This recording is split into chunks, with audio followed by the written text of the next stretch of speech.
Hello, YouTube.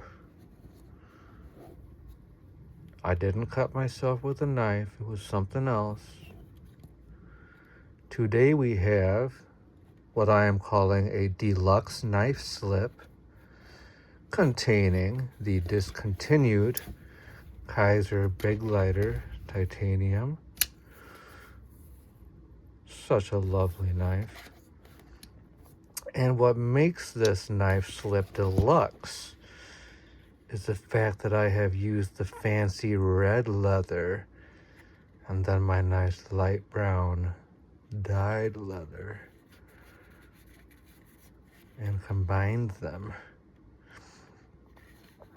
I did make some minor mistakes on this one, but I think the next one that I can make it perfect.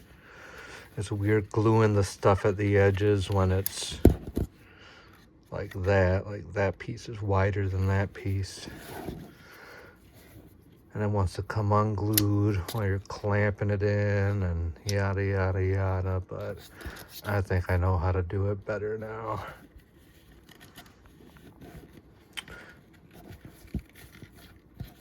I should make a video for this knife slip with every different knife that I have just to get more views.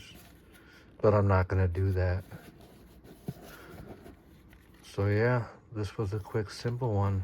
Deluxe knife slip, Kaiser Big Lighter titanium, and as always, YouTube, thanks for listening.